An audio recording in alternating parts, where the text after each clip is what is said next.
Good morning, everyone. Welcome to Oslo and to this seminar, Protected on Paper, an analysis of Nordic countries' responses to asylum-seeking children. And a warm welcome to all of you watching us on the streaming video. My name is Jean Gallardo. I work at the UNICEF Norway, and I will be your moderator today. But first of all, I would like to welcome our Executive Director, Camilla Viken, to wish us welcome. Thank you. Thank you, Genevieve. Welcome. It's a pleasure for us in UNICEF Norway to welcome you here to Centralen today and the launch of the report Protected on Paper. This report is a product of good collaboration we have already with the colleagues of ours in the Nordic UNICEF countries and with Innocenti, the research center of UNICEF. And we hope that this report will be the start of a good collaboration with the Norwegian immigration authorities on how to best enhance the human rights of children, both in protection, care, and daily activities for all children seeking protection in the Nordic countries. In 2014 and 15, the protection of children went to an all-time low. The wars in Syria and Iraq, the continued escalation of violence and insecurity in Afghanistan, famine and violence across Western Africa, all contributed to the increased security and deaths of thousands and thousands of children. The wars and conflicts drew millions of people out of their homes to seek protection elsewhere. Many of these victims fled to Europe, and with them came the collapse of many of the national immigration responses. The immigration crisis was portrayed as a crisis for European states. I have met Syrian refugees in Jordan refugee camps. I have been to eastern Aleppo in Syria. I have talked to refugee street children on the Horn in Africa.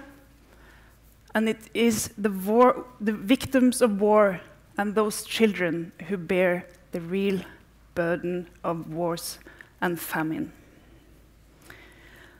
All the countries of the Nordic region have been recognized for their constant efforts to promote and protect the human rights of children. But although child rights have strong foundations in all our states, this study presented here today shows that even the Nordic countries are failing to provide full protection of the rights for asylum-seeking children. There is a clear tendency that refugee and migrant children do not receive the sufficient care and protection when compared to other children. The report, Protected on Paper, examines to what extent the right of asylum-seeking children are respected in the Nordic countries, and it also makes concrete recommendations as to how to strengthen and extend legal, policies, and practice frameworks to ensure complete realizations and protection of child asylum seekers. UNICEF Office of Research, Innocenti, has produced a report on commission by the 5 Nordic national committees of UNICEF: Denmark, Finland, Iceland, Sweden, and Norway. It has been a pleasure to work alongside the UNICEF Office of Research, really. We would in particular want to thank Bina da Costa for your tireless efforts to coordinate this report, and the 2 main authors of the report, the researchers, Kevin Byrne and Klaus Beck-Hansen. We were also fortunate enough that we were able to gather a range of experts for the external review meeting in Geneva in December last year. We would, of course, like to thank all of those interviewed for the report. Without you sharing knowledge and expertise, this report would not have come in place. A special thanks go to DLR DLA Piper, here in Oslo, the law firm, for their dedicated work to identify and assess all the domestic legislation relevant for this study. Thank you all so much, and dig in.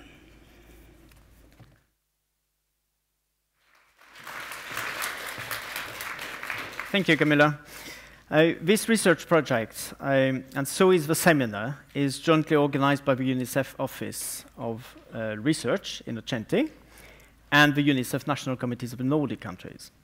And the report, protected on paper, is simultaneously launched today in Denmark, Finland, Norway, Sweden, and Iceland.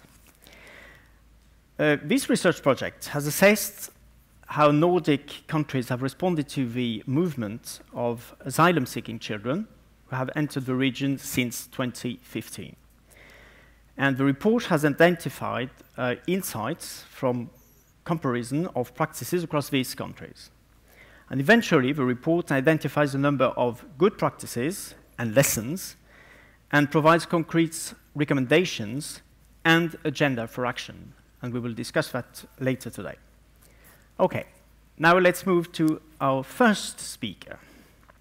I'm delighted to introduce Sarah Cook, Director of UNICEF Office of Research in Ocenti, located in France, in Italy.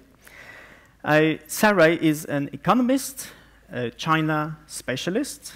She has a PhD from Harvard University at the Kennedy School of Government.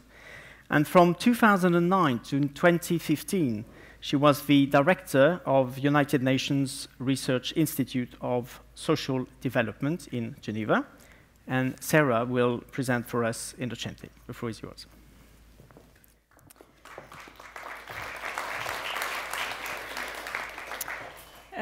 Thank you, Jean-Yves, and it's really a great pleasure to be here in Oslo at the launch of this report, and a great honor to be launching this report together with all of you, and particularly, obviously, the Nordic National Committee for UNICEF here, the representatives from the Government of Norway, the Directorate of Immigration, Birgitte Lange, and from the Department of the Directorate of Children, Youth and Family Affairs. And I think all of this shows really the very good cooperation and partnership that we have between UNICEF and Norway and our partners here on this really important issue of the protection of all children, and particularly on this issue of asylum-seeking children that you've already heard about from Camilla.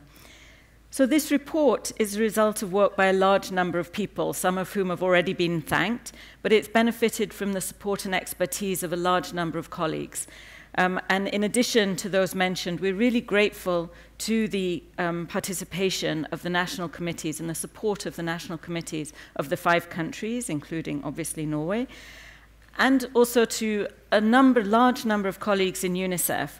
And I'd like to mention particularly those in our offices in Geneva, the Regional Office for Europe and Central Asia, ECARO, and those responsible for the refugee and migration response in Europe, as well as obviously all our communications and advocacy teams who've worked tirelessly behind the scenes to get us to this launch today. The UNICEF Office of Research in Ocenti, which is, as you've heard, based in Florence. We've existed for about 30 years, and we undertake research on issues relating to children's rights and protection. Research that we hope and that often contributes to shaping policy and informing programming and practice on the ground in order to meet the critical needs of children around the world. Across areas including, for example, social protection, education, health, protection against violence, gender issues, we've produced some of the cutting-edge research and evidence that can really be operationalized to have an impact on child well-being and development.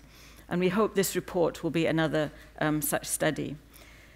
So today, at the launch of this report, I really hope to demonstrate in particular the value of careful, timely, collaborative research in responding to this current global concern around migration and displacement. As we've heard already today, tens of millions of children around the world are either displaced or in some form of migration process. They may be fleeing violence and conflict, disaster or poverty, moving in the hope of a better life. Child migration in particular has seen a tragic rise over the past 3 years. The international community, including Europe's governments, have come under pressure to rapidly adapt their policies and practices to ensure the safety and security of these vast numbers of often highly vulnerable children. So a key message from UNICEF is that all children have rights, regardless of their immigration status. Indeed, the Committee on the Rights of the Child emphasizes that every child, whatever his or her migration or asylum status, is first and foremost a child with full entitlement to all the rights enshrined in the Convention on the Rights of the Child. For many children, their families and communities of origin and arrival, migration can be a positive experience and can significantly improve their lives. But of course, there are many others for whom this is a traumatic experience of displacement. And as members of the global community, we have a shared responsibility to ensure that all children are protected. So UNICEF works to meet the immediate needs of children on their migration journey, to provide children with a safe home, safe passage, and safe destination. And as we've heard from 2015, as global displacement soared and large numbers of refugees started moving to Europe, pressure has mounted across the United Nations to find a multilateral response to these movements and to the underlying challenges and causes of this protracted displacement. And UNICEF has responded with 6 policy asks for children on the move. And these policy asks aim to place children's issues at the center of global debates. So now, at this point, we have significant amounts of data on migration in general. We understand a lot about who is moving and the migration process, but we actually have very limited data and limited understanding of the movement of young people. And without such information, UNICEF, governments, and other actors face operational challenges in protecting children along the migration pathway or in providing essential services for those who are forcibly displaced. So from our perspective, it's really important that we start getting better, reliable, timely, accessible data and evidence in order to understand and address the implications of migration for children and their families. Such data and evidence and information is also essential for designing, implementing, and evaluating programmatic responses and policy responses and programmatic interventions, which is what we've tried to do in this report. I think from our perspective in the Office of Research, we also believe that child-sensitive and child-responsive research, that is, research that places children at the center of our inquiry, is important and can really help us to understand the dynamics of migration, not covered by the more general research on migration. How else can research help? Research can dispel myths and anxieties surrounding migration, and there are a lot of those myths and anxieties out there. It can help us design strategies that are effective to help in resettling or integrating children.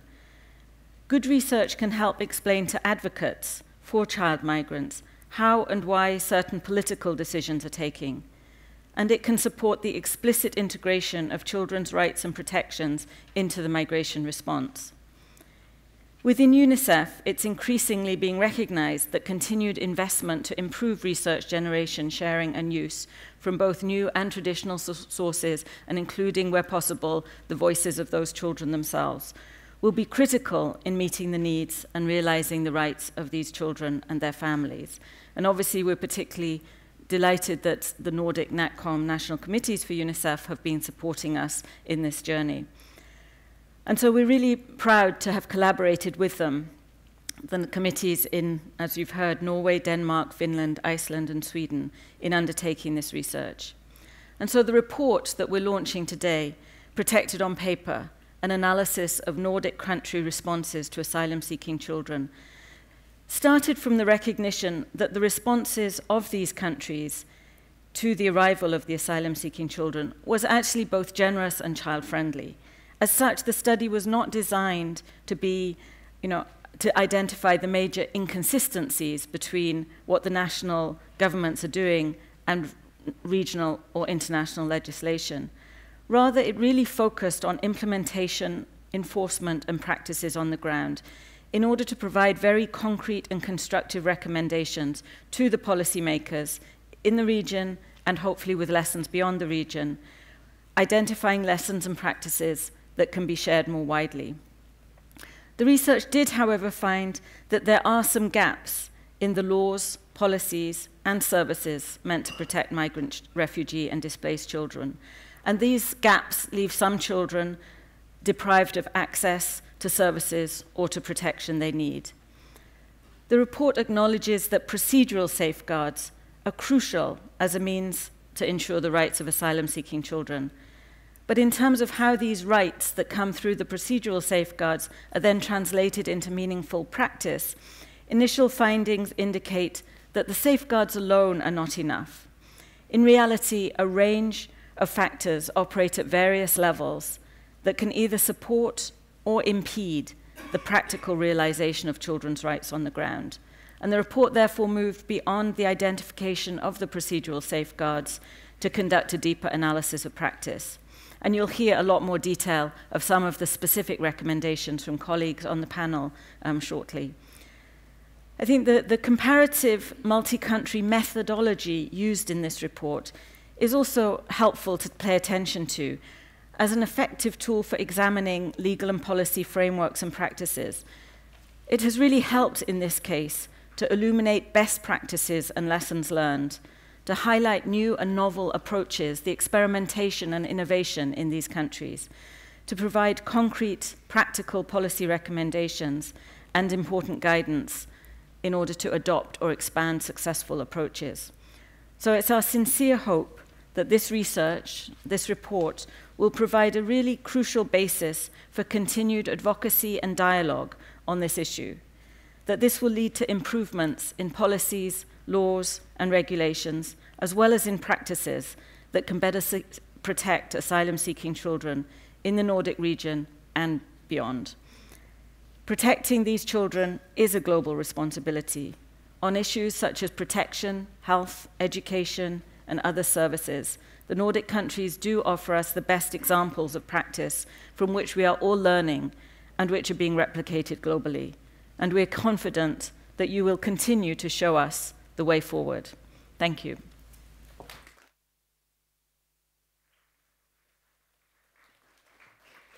Thank you very much, Sarah, for an interesting presentation of Innocenti and the work of UNICEF for children. I strongly recommend actually the audience to look at the website of Innocenti, which is actually a cornerstone in UNICEF, and explore the different fields of research and the publications. As you can see from the program, we have a lot to get through today. So our next speakers are Professor Bina Di Costa and Ivar Stockereit. Bina Di Costa is a migration specialist. She joined Innocenti in 2016. She has published several books and undertaken studies on refugees, stateless communities, and internally displaced people. She has given advice to human rights bodies, to UN agencies, and NGOs. She comes from the Australian National University, where she worked at the Cora Bell School of Asia-Pacific Affairs. And Ivar is my colleague in Oslo. He works as a legal advisor for children's rights and advocacy for UNICEF Norway. He has previously worked with rights of people with disabilities and been a legal advisor to the Norwegian Association for Disabilities. He graduated from the University of Oslo with a master's degree in law and participated in the Peace Corps in Kenya. And now they will, both of them, present the main findings in the report. Thank you.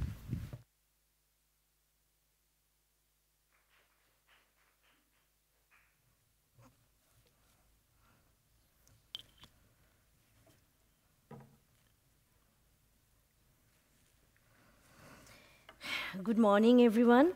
It's an honor to be in Oslo, in Norway, and to discuss this report and share the findings with you. It had been a long journey for us, more than actually a year. And I am very thankful to our national committees, the Nordic national committees.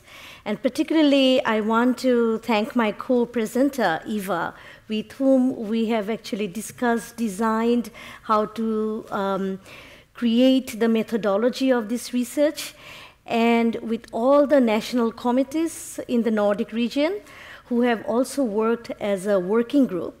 And with our authors, then we have finalized this report. So I'd like to take you through some of the global issues and some of the methodology and methods that we have discussed in this report. And after that, Eva will discuss Norway-specific findings for you and the recommendations.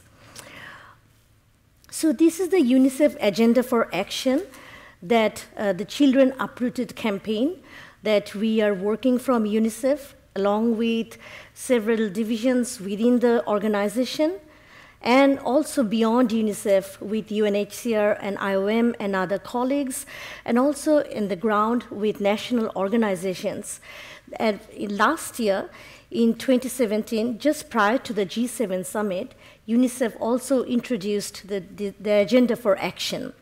The Agenda for Action seeks specific kinds of ways how we want to advocate for children's rights and protection. First, protect uprooted children from exploitation and violence. Help uprooted children to stay in school and stay healthy. Keep families together and give children legal status. End the detention of refugee and migrant children by creating practical alternatives. Press for action on the causes that uproot children from their homes. Finally, combat xenophobia and discrimination. In terms of that, what the report aims is actually to examine the rights of asylum-seeking children in the region. Now, what we see in terms of the total number of first-time child asylum applicants in the Nordic region and other countries in Europe from 2008 and 2017 is that the number had risen significantly. So in terms of Norway, in 2015, there were 10,295 children who applied for asylum. In 2016, the number dropped to 1,225 children. In 2017, the number dropped even further to 1,005 children. So what we see in Nordic context is, I'm just waiting for the PowerPoint for you to take you through, that what the report tries to aim, it started originally also to examine the rights of asylum-seeking children, and then to make concrete recommendations of how to strengthen and extend legal policy and practice frameworks to ensure the full realization and protection of child asylum seekers' rights and entitlements. So the approach and methodology was two-pronged. In phase one, we have collaborated with DLA Piper in 5 countries. The legal study looked at the procedural safeguards that are provided within the countries. And it showed, the DLA Piper study showed, that national legislation in the Nordic countries generally align with the convention and with other international treaties. So that's good news. But it also talked about some gaps in terms of implementation, how actually within the countries there are differences when we are looking at rights and protection of children when they are implemented on the ground. Primary data collection from phase 2 research looked at the measurement of practices, looked at the implementation of regulations. In 5 countries, there were interviews carried out with key stakeholders who were from the government, NGOs, reception facilities, and who worked in different ways in advocacies within the countries. Secondary data was also drawn from European databases, research, and studies. So what we see is that the Nordic countries obviously have a long history of commitment to children's rights and acceptance to refugees and asylum seekers. all 5 states have ratified relevant international treaties. But what we also see that the scale of the movement that reached in 2015 resulted in a response, maybe a stricter response, in the countries tightening their asylum regulations. These created some child protection risks. The risks are in terms of return, detention, trafficking, and missing children. If you go through the report, we provide good practices, but we also provide some of the examples of how children in the migration pathway have been exposed to various kinds of risks. So I'm not going to go into the detail of some of those, but in summary, what we see is that there's a clear tendency in all of the 5 states to give migration law precedence over the Convention on the Rights of the Child. We also see that in terms of the right to be heard, the child's input tend to be sporadic, indirect, and not always heard at key points in the asylum process. Children who are with family are not usually heard. Child participation is an area where there's some sort of advocacy and some attention is needed. It is the needs of the asylum system that generally determine the timing and agenda of child's participation rather than her or his concerns. I pass it on to Eva. Thank you very much, Bina. The social and political environment of all the 5 Nordic states are generally very respectful towards children's rights, as Sarah Cook was pointing out earlier. This is also shown by the fact that the Nordic states are ranked among the best countries in the world to grow up in. But the report shows that in relation to asylum-seeking children, the national child protection agencies have failed to take a strong lead. National asylum agencies and immigration authorities have generally tried to adapt a child-focused approach. But child rights are not their primary remit. And national responses also in the Nordic region have been framed in such a way that the legal status of the child significantly determines his or her access to entitlements.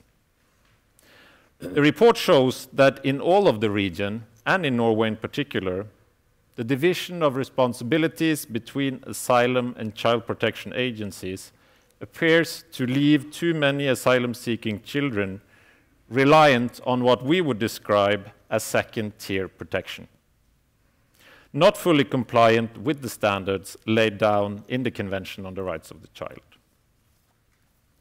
In practice, this means that unaccompanied minors between 16 and 18 years experience insufficient care and protection arrangements, at least compared to the arrangement provided by the child protection agencies to other children in similar situations. These children, as many of you know, experience lower adult per child ratio amongst those working in reception facilities. It's a lower standard of living, and they lack formal ways of participation. This is discrimination according to the Convention on the Rights of the Child. Also, in terms of educational opportunities, there is in many ways a second-tier offer that these children receive. Children in reception center experience less opportunities to participate in early childhood development programs such as kindergarten, and there are less opportunities to finish upper secondary or vocational training. And although asylum-seeking children in general can access any medical treatment they require, local and/or specialized healthcare can be reluctant or even unable to offer the care that the children require.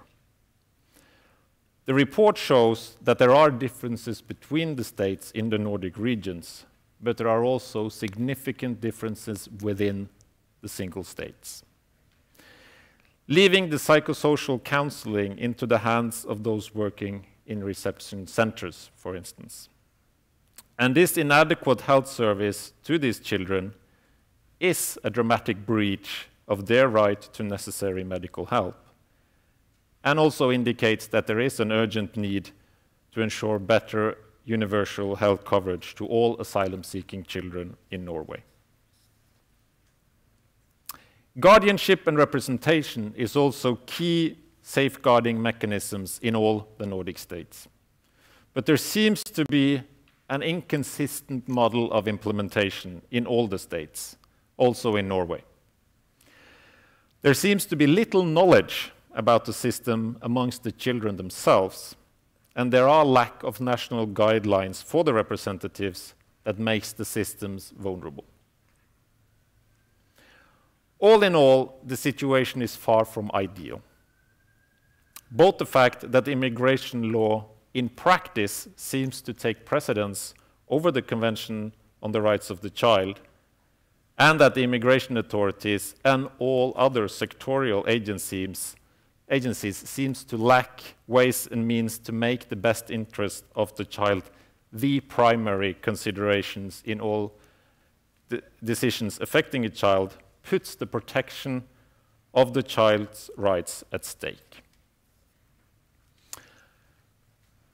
So, the report recommends that there is a need to restate the primacy of the Convention on the Rights of the Child over migration and asylum law, but also over educational, preschool educational laws and health legislation in Norway. And there needs to be made an explicit commitment to apply the same rules and standards to asylum-seeking children that apply to all other children in Norway. We hope that this will ensure that children's rights in a best interest assessment and in a best interest determination would improve their life in reception centers and in return decisions, and in the end will help to prevent detention.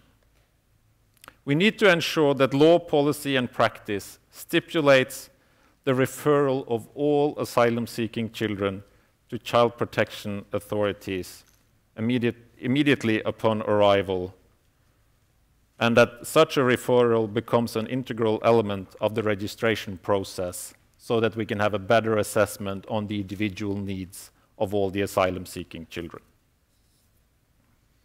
We need to remove the barriers to asylum-seeking children's rapid access to all kinds of mainstream services, such as schooling, such as healthcare, mental health care. And there is a need to revise the guardianship services and to establish a code of good practice to ensure that both guardianship and legal representation are available for all asylum-seeking children immediately upon arrival in all the Nordic states. The timing of this report gives us hope that we can now assist immigration authorities and child protection agencies in closing the gaps that we have highlighted in this report.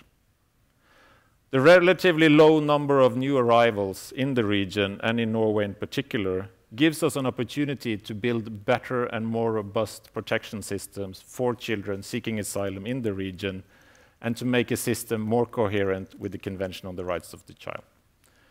And we're looking forward to some of the discussions that we're going to have later today, and of course to the follow-up of the report that we're going to have with the national authorities in Norway.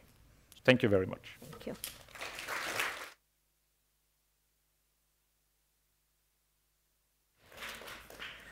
Well, thank you very much indeed to Bina and Ivar for giving us this thorough review of the report. Next on the program, we've asked organizations and authorities to comment upon the report. And I would like to, before we start, to remind the speakers that they have a maximum of 10 minutes for their presentation. After the 4 presentations, we will start the panel discussions. And during the discussion, we will allocate some time for questions, either from you here in the audience or from you watching us on the streaming video. All you have to do is to send us the questions on Twitter with the hashtag protected on paper, as you can see here, or to send an SMS to this number. Remember, I remind you, we are in Norway, so if you send an SMS from abroad, you have to put the country code, which is 47. Okay. Our next speaker is Birgitte Lange. She's a political scientist, currently working as a Deputy Director General for UDI, which is the Norwegian Directorate of Immigration. She has a broad professional background, coming from public sector, voluntary organizations, and private sector. She has experience in the field of child authorities and refugees, and she has published several books. I think the last one is called Hjemmestedet, which means home place. So the floor is yours, Birgitte.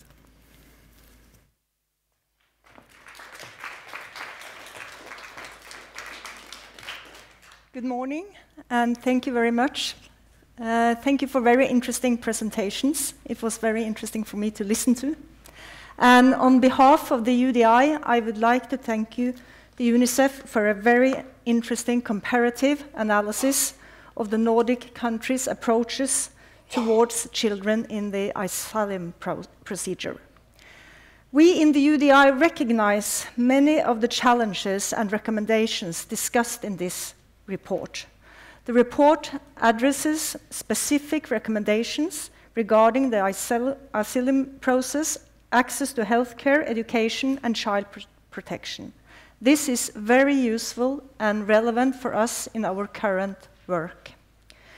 We are responsible for children in the asylum procedure, and we offer them housing in reception centers. UDI is also responsible for providing proper care for unaccompanied children above the age of 15 years. The legal and financial boundaries of our responsibilities are politically defined. Recommendations regarding the asylum procedures are relevant for UDIs, such as more systematic and procedural best interest determination and mechanisms to ensure that children are heard directly. In the Nordic countries, there has been a strong focus on children as legal entities for a long time. This is also the case in Norway. During the last decade, UDI has made several improvements regarding our approach to asylum-seeking children, and especially relevant for the UDI are therefore the recommendations on establishing mechanisms to ensure that a child's best interest informs and influences every stage of the asylum process, and generally strengthens a child's rights in the asylum procedure. The report describes the situation caused by the mass influx in 2015, which was also shown earlier by one of the presentations, and how it represented a serious challenges for the system, also for the UDI. UDI seeks to learn from our experiences, and we try to build an organization that can more easily adjust to greater variations in the influx of asylum seekers. UDI recognizes that it is clearly in the best interest of a child to find a durable solution as quickly as possible. And we already prioritize children cases in the asylum procedure as one of our top priority groups. UNICEF recommends that we adopt a more holistic approach to age evaluation. And in 2016, the Norwegian Institute of Public Health scientifically reviewed the knowledge of methods of age assessment. And in 2017, the Institute of Forensic Medicine received the overall responsibility for the medical age assessment and developed a new tool for statistical calculation called BioAge. UDI follows the Institute's recommendations on the best available methods. And in each case we evaluate age individually based on both the medical assessment and on other relevant information on age, such as ID, documents, and school information. The report also presents several recommendations regarding the model of guardianship, access to health services, education, and child protection. The large influx of asylum seekers in 2015 challenged our systems in many ways. We experienced that longer case processing times also increased the length of a time that unaccompanied children above the age of 15 spent in our reception centers. This made it very difficult for us to give the children proper care and manage the reception centers. We have therefore implemented several measures. For example, the ministry has provided funds since 2016 to hire well-qualified staff in the reception centers. And this enables us to have 3 employees with relevant skills in addition to the relevant staff in each reception center.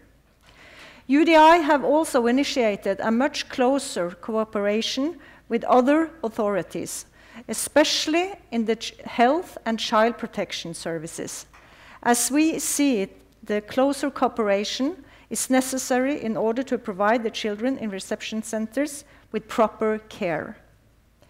A year ago, we in the UDI initiated a research project to investigate the provision of care to unaccompanied children in our reception centers. FAFO published the results from this research last week. In the report, FAFO points out similar challenges and recommendations to those of the UNICEF report. For example, they propose and discuss the need of closer cooperation with the various authorities for adjusting the care solutions in the reception centers when the children stay there for longer time. And we will prioritize adjusting our system according to these recommendations, and we are grateful for the recommendations, both from the UNICEF report and from the FAFO report. What are we doing right now? In 2017 and 2018, UDI has received funds to strengthen our competence on children and children's rights in the whole asylum procedure, from arrival to return or settlements in municipalities.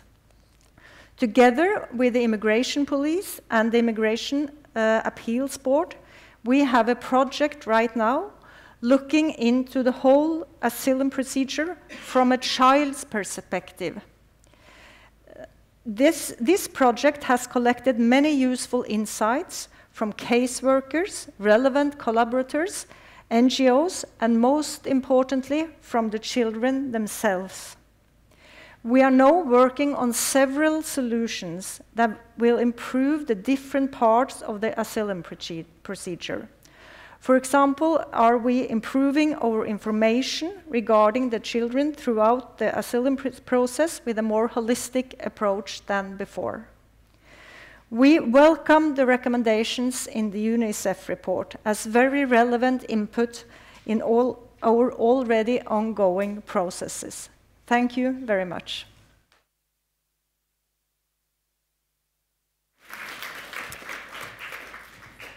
Thank you very much, Birgitte. Next on the program is Øystein Stockvold. He's Department Director at the Norwegian Directorate for Children, Youth and Family Affairs, Region East. He's responsible for unaccompanied asylum-seeking children under the age of 15. He has a sound experience in working with children and child protection.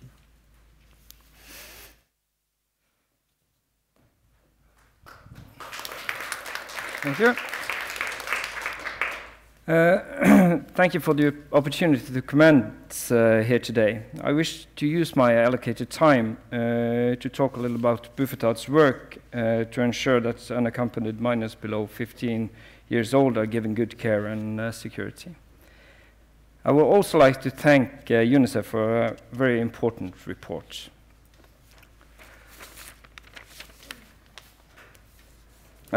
First, some general comments. The report offers important insights in the gaps in protection for unaccompanied asylum seekers, minors across the Nordic countries. The report presents relevant points in the legal framework, policy level and practice. Bufetat appreciates the comments on the legal and policy level and will contribute to influence improvements where possible. Bufetat will explore the comments on practice to consider whether it includes elements that can be used to improve our provisions for UAMs under the age of 15. One recommendation to Norway is, for example, to develop a child-friendly material to asylum-seeking children. Good information to children in our care centers has been of long-standing importance to us, and we are now initiating a project to ensure a more systematic approach. Back to the report, no reports are perfect, and Bufetat considers that this report would have been strengthened by ensuring that children's voices were heard more directly. Furthermore, there could have been used more informants from care centers and from child welfare authorities.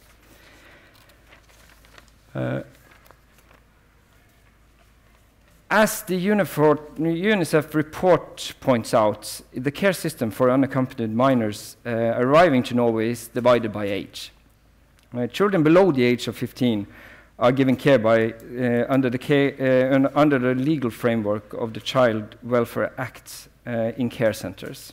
The one over is at the reception centers driven by UDI.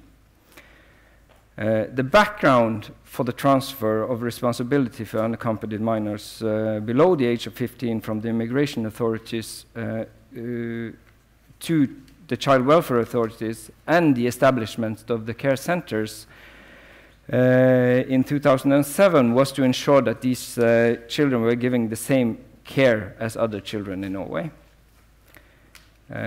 And the intention was that the children over 15 years old also should be given the same rights.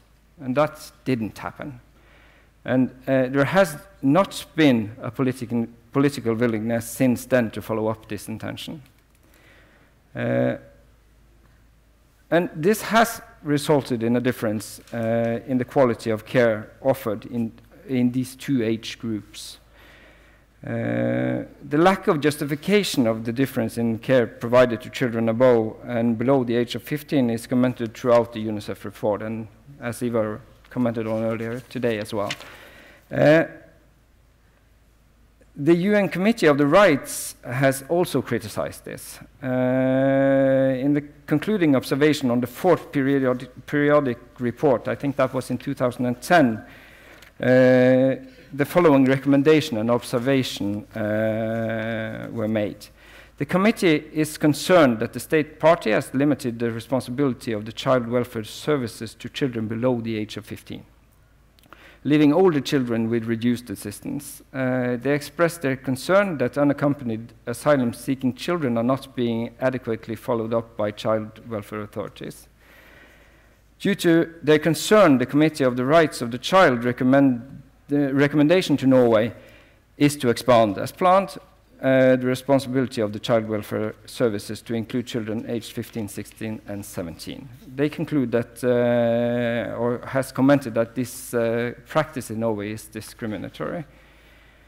This division is not only problematic in that it separates between children above and below the age of 15, but in some cases, it results a dual system, even for some children within the same age group.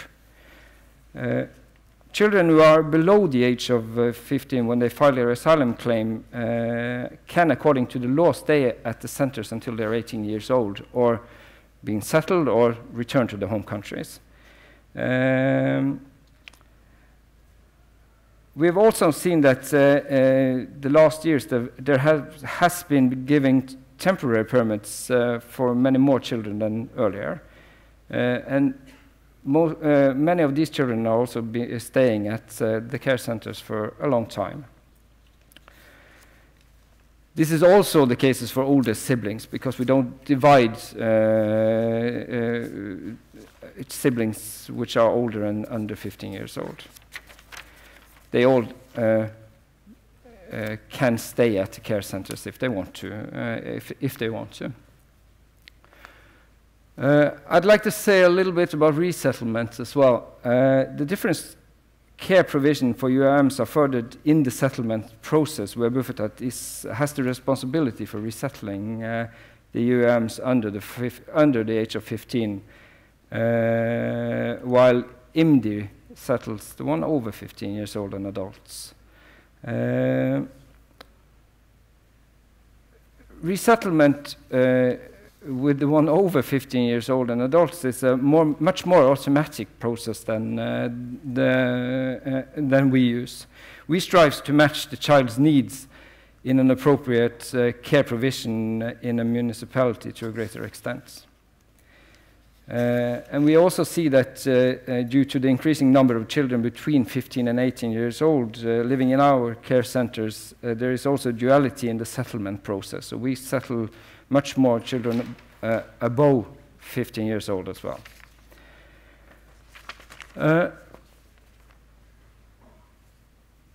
The care center shall give the child a good care and security and help to ensure that he or she receives the necessary follow-up and treatment.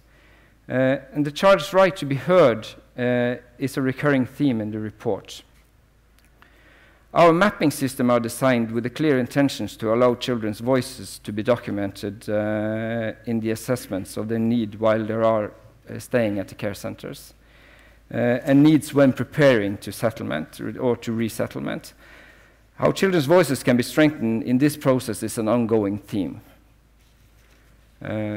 We also had a report in 2014 when we looked at the quality in the centers, and this was a recommendation as well in that report on which Deloitte made that we should work with to raise the child's voice in more of the cases.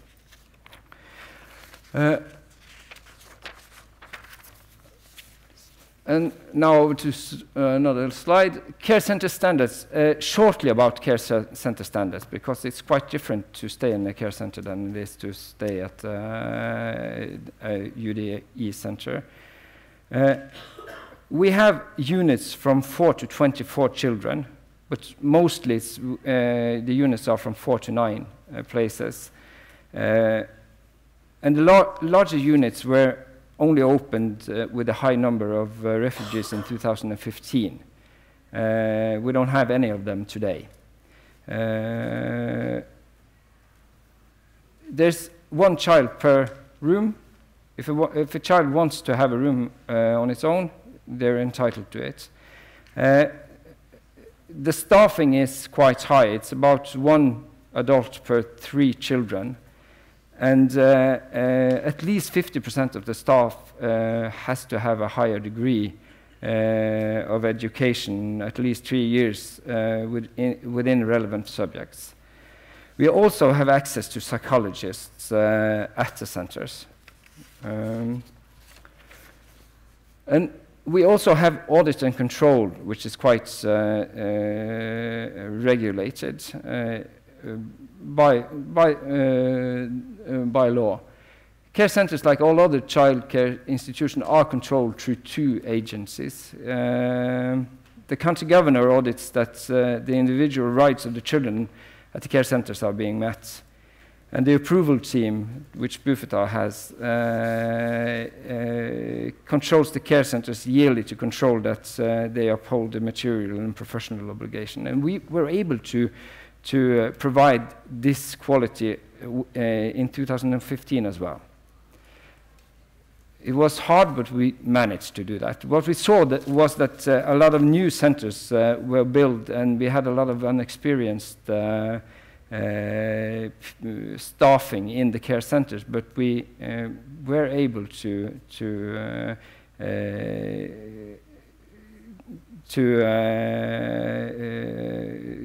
meet the qualifications in 2015 as well.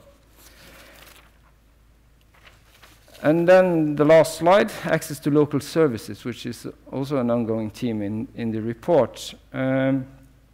As pointed out by the UNICEF report, we also experienced that there is room for improvements and standardization on the quality of local services provided to the children in our care centers. And that's regards especially on the schooling and health care problems.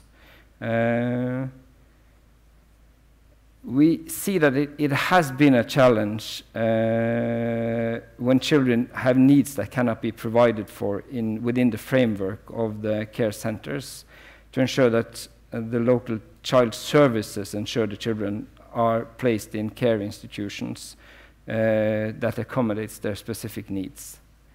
We're probably going to talk a bit more about health issues later on in the panel session. So, and I think I've already used up my time, so I'm going to stop there. Thank you.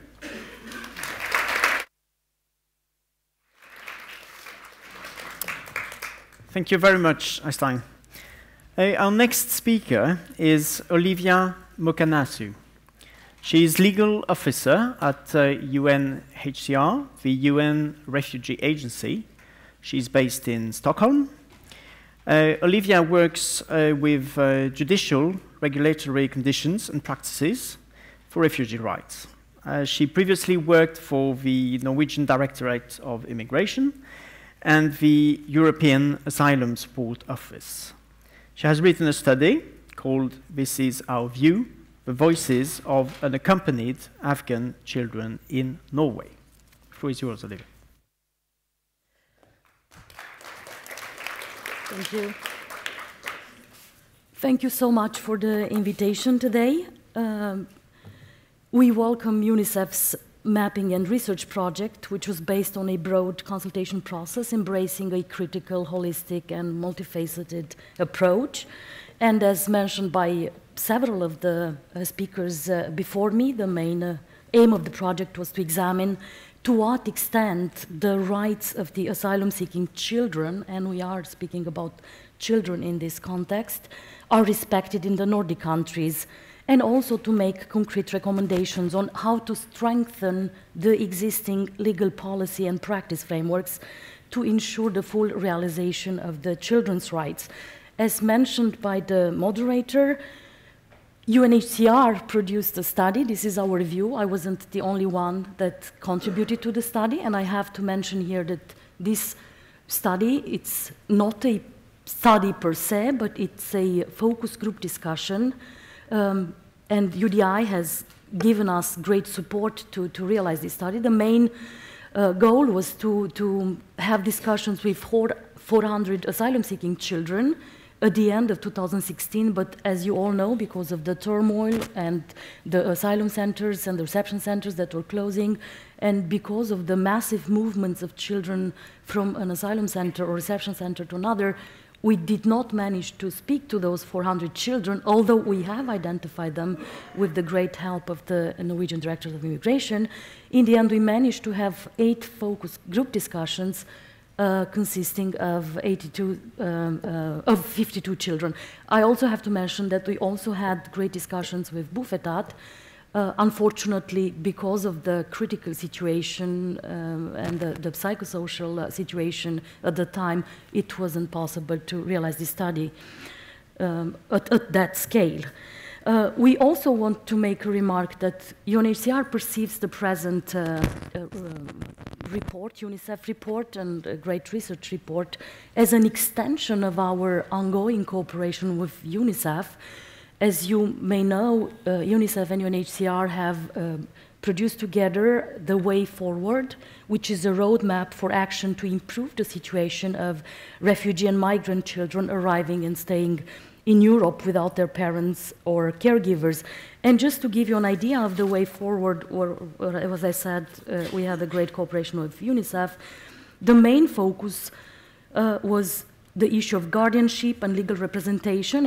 And if you remember the four main points in the UNICEF, in the present report, you had healthcare, you had legal guardianship, you had care and education.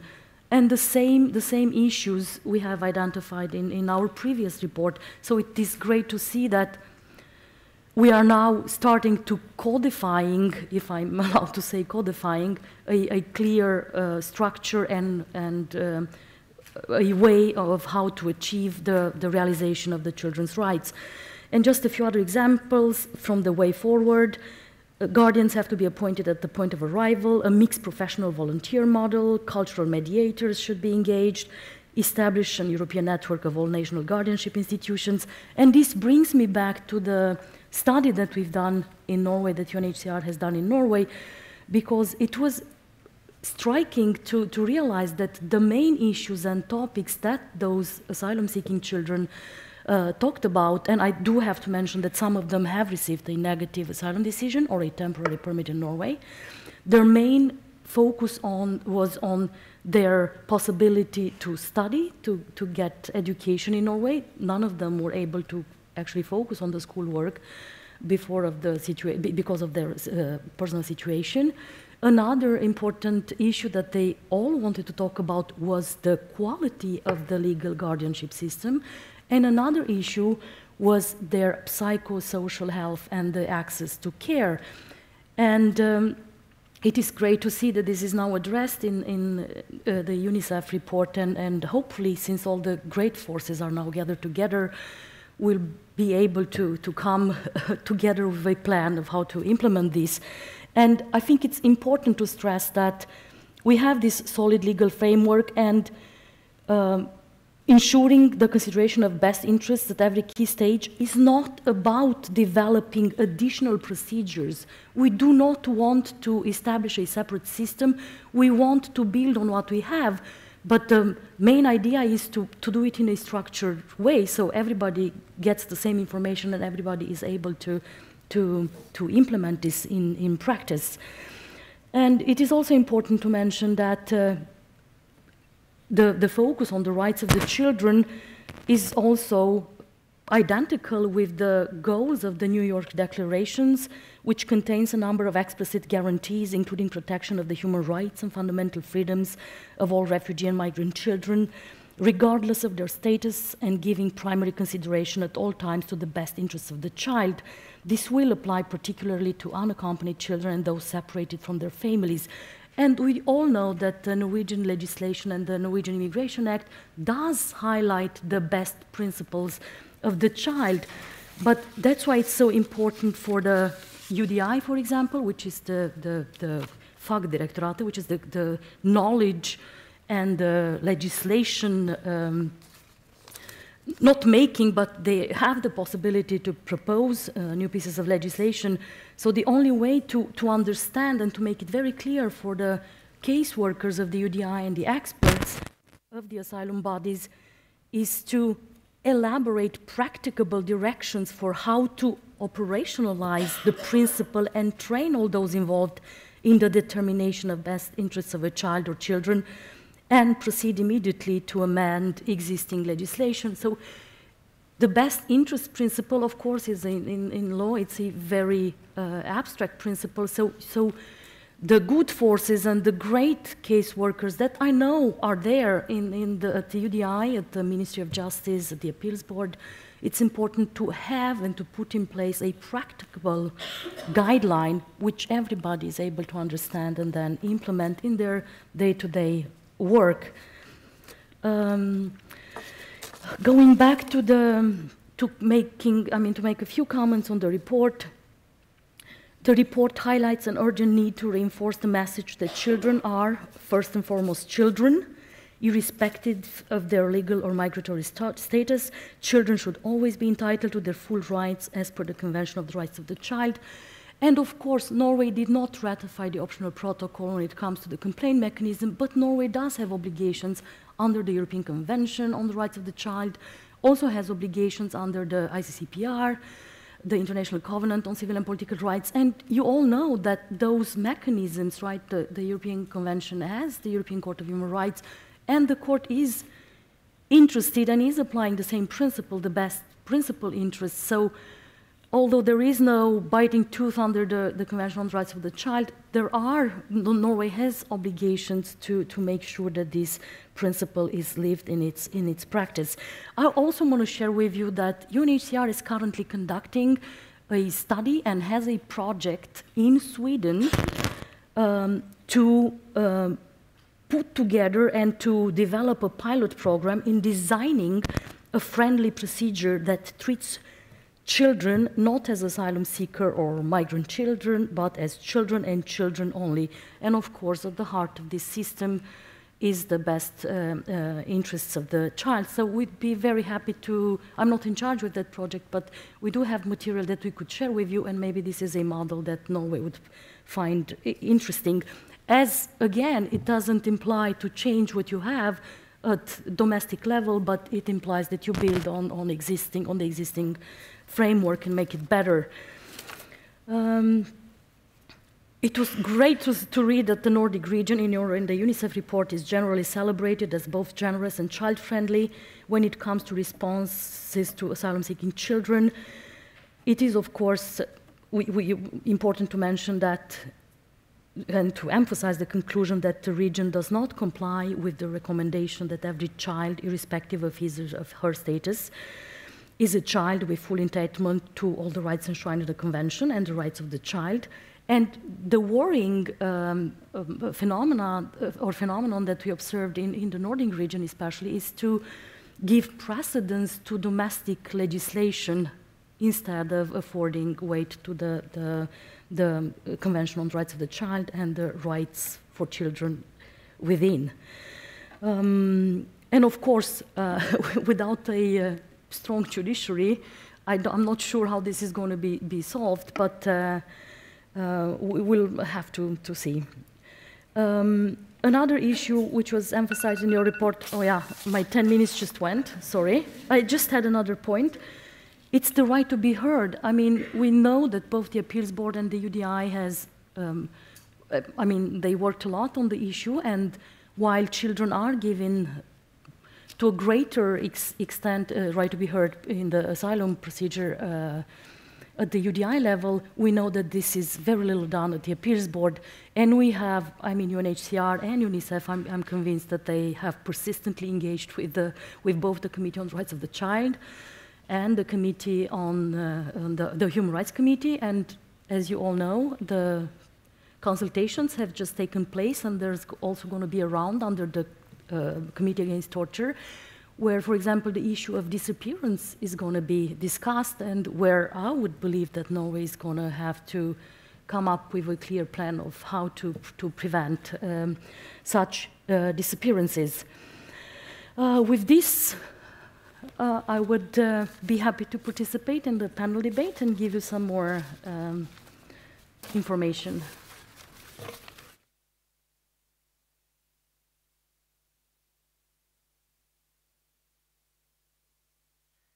Thank you so much, Olivia. Our last speaker was supposed to be Silje Sundsterud Bråten, but unfortunately she got ill. But I would like to seize the opportunity to invite you to see her work. She works for FAFO, F-A-F-O, the Norwegian Social Science Research Foundation. Silje works with international migration, asylum, adolescence, and parenthood. And she is the author of a report which I invite you to actually look at, called Safe Place to Wait, a study of reception centers for unaccompanied and separated children. So if Silje is watching us, we hope you get well as soon as possible, and we send you our warm regards. Now, I would like to invite our speakers to come up on stage for the final part of this seminar and for the panel discussion.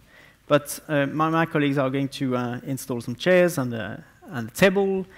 And let me remind you that if you want to ask questions, you can do that on Twitter with the hashtag #ProtectedOnPaper and with SMS. I think my colleague Agnete soon the phone number will appear.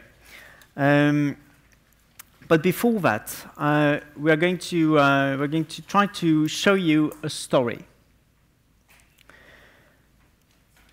We would like to share a story with you, the story of a young man, Nurullah, and the story of thousands of asylum-seeking children.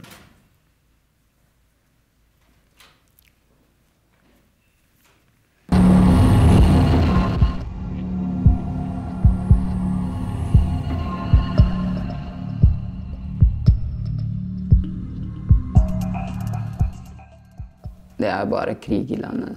Det NATO og Taliban sier vi kriger med NATO, men når de bomber og så, det vanlige folk som døde og sånn. Jeg heter Nurullah. Jeg 20 år gammel. Jeg kommer fra Afghanistan. Det var 14 år når jeg reiste fra familien min. Så det var veldig vanskelig for meg. Jeg hadde ikke noen venner eller familie, så jeg bare kom til Norge. Jeg var helt alene når jeg kom til Norge. Ja, mange vennene mine døde der. Hvis jeg var ikke I krig, så aldri flyttet fra Afghanistan. Når de kom til Norge, de må være snille mot dem, og de må fikse svar fort. De må være ikke på asylmottak 1 år eller 2 år. Det skjønner mange. Som de kom til Norge, de var 14, men nå de 18, de fikk ikke svar enda. Og de tenker og tenker. Når de kom, så de må få svar fort og begynne på skolen og studere. Så det bedre nå. Så jeg har mange venner. Jeg går på skolen og spiller fotball og har mange venner nå. Hei! Halla, mann! Jeg drømmer om ferdig på skolen og ha bra liv. Da jeg fikk, så jeg var veldig glad på denne dagen. Jeg lagde stor fest med venner, og jeg var veldig glad på denne dagen. Så da jeg tenkte nå jeg kan bo I Norge.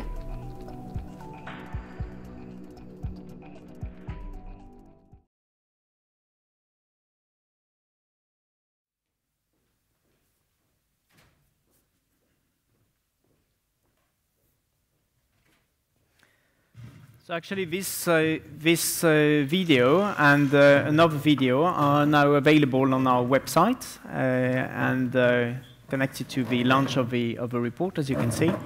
So you'll be able to watch them and to download them. So now I think our guests and speakers can come up on stage.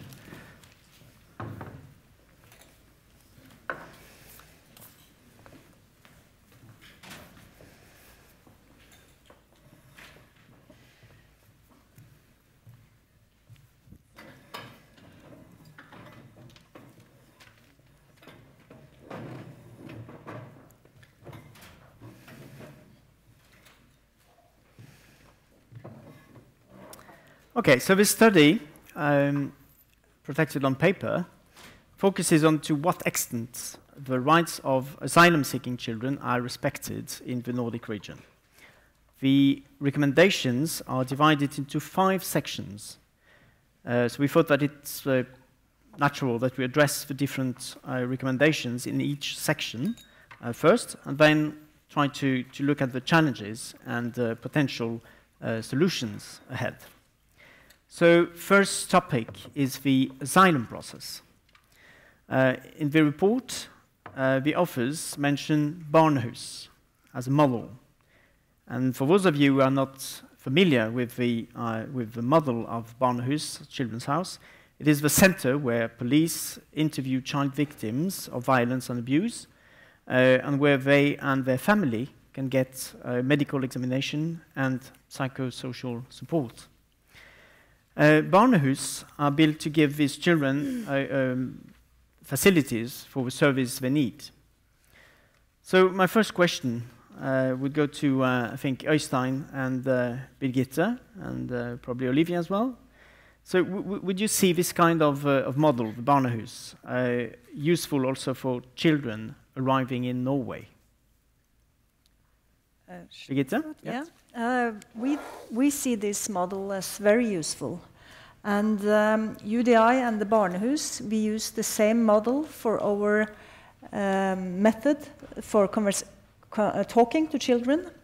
And we have also visited the barnehus to learn more on how they work. And we would like, as far as it is possible, to use this model within the UDI.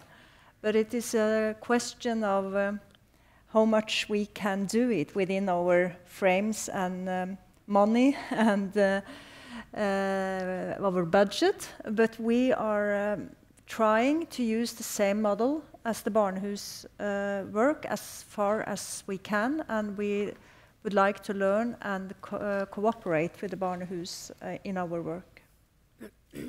Øystein, would you like to comment on that? Yeah, we think it's an interesting idea, and it could be something to build on. But of course, it would depend on the capacity on the barnehus. We know it's strained already as it is today, but the idea is interesting, and we already have a system for the children under the age of 12, which the interview finds place in the care centers today. So we already try to take a child-friendly approach, allowing the children to be interviewed in a familiar setting, as it is today. Mm. But both of you, I mean, Birgitte and Øystein, I mean, based on your experience, I mean, what do you think we can do to improve, I mean, when we let children participate in the asylum process? I was referring to our ongoing project. It's in Norwegian called Barn fra A til Å, where we try to hear the children's voices in the whole asylum procedure from when they arrive in Norway until they are settled in a municipality or when they are returned to their own countries. And in the whole process, we are interested in learning as much as possible from the children's own voices, what they need, what they understand, at what time the information is useful to them, and in what form. So this project, which is ongoing at the moment, gives us very much valuable information that we will use in our improvement in our work on how we can use the expertise of the children themselves in the asylum procedure. And it's also of importance for the children who arrives together with their families as well. So because we think many children that comes with their parents aren't heard at all, probably. But concerning the children that we take care of, we see that they are involved in the process. They are being heard and participate, and they have the opportunity to tell you their stories, and also regarding to resettlements, they shall be heard and must be heard, and that is the practice today as well. But we can probably improve it even more. Ivar? Well, I think it's very interesting to learn that in Iceland they actually do the asylum interviews at barnehus, and they have a similar model as we have in Norway and as we have in all the Nordic countries, where they do forensic interviews and police interviews. And I think to examine if there is a possibility of adopting the same model and also at the same kind of locations that they use for the police interviews of children, also in asylum interviews, would be an extremely increase of the protection of children, and also in terms of getting a rapid assessment on the individual children's basic needs. And doing that in a child-friendly environment would also allow for the children, hopefully, to feel more secure and feel that they are protected and that they're experiencing an environment and adults that are there to help them also and to build trust so that they can tell their stories in the best way possible. So I think that exploring and also looking more in detail into the Icelandic situation to learn more about the positive impact that has had would be critical if we want to adapt a similar model here in Norway. You all mentioned, I mean, the needs of the children. I mean, that brings us to the next topic, which is education. In Norway, we see in the report that there are some barriers to asylum-seeking children to have access to both kindergarten and upper secondary education, and it was actually the case in the video. Bina, probably it's a question for you. I mean, what would you say are the main challenges when it comes to the fact that some children are left out of the educational system? Well, what we see is that in all 5 countries, there is that recognition that children who are in the migration pathway should receive education. But with that recognition, we also see there are differences in practices. Here, Sweden is actually a good model. From our report, what we have also seen that in Sweden, there's a national education strategy that from the beginning actually also takes up the education responsibilities of asylum-seeking children. However, on the ground, during the interviews, what we have also found out that there are differences in how the education was being delivered to asylum-seeking children. So there are differences of standards. On the other hand, we also see that in all 5 countries, across these 5 countries, age and gender-sensitive appropriate models of education are also actually recognized. But again, in practice, there are differences when those are delivered in schools across municipalities. So we see that there is that gap that there actually from Nordic countries, we can learn better, and in terms of if there's more actually understanding of what's happening in different schools across municipalities, then there are opportunities also to improve those systems. Thanks. Ivar? Well, I think, and also as the report is showing, we have different barriers. I mean, we have legislative barriers in terms of accessing kindergarten, for instance, at the same level as other children in Norway do, and also upper secondary and vocational training. We have legal barriers that we need the parliament to address, and that needs to be looked upon. But also, more importantly, we also see that there is a big difference in the quality education that every child, asylum-seeking child, is receiving. And we see that there are big differences even within the country in terms of the quality of the education. And as mentioned, especially in the FAFO report that we have referred to on several occasions already, they see that for the last years, we have had a tendency to build a lot of reception centers, or a lot of the reception facilities for unaccompanied minors are placed in areas, in scattered areas of Norway, where there's not a lot of people living, and where the level of municipal services can be lower than what can be expected in other areas of the country, which is also an area of concern in terms of making sure that those local communities have the capacity and the knowledge to deliver individually adapted educational services to asylum-seeking children having those needs. Mm. I suppose children who have arrived in Norway, but as well in the other Nordic countries, will actually meet challenges. Language might be one of the first ones. So, based on your experience, all of you, how good are schools actually in the Nordic countries to at meeting the needs of children regarding, for instance, language?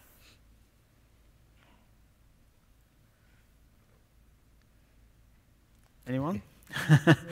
Well, I think that from what we see in the report, I think that it's important to address and to make sure that we meet individual needs of all children, and that, of course, includes the issue of language.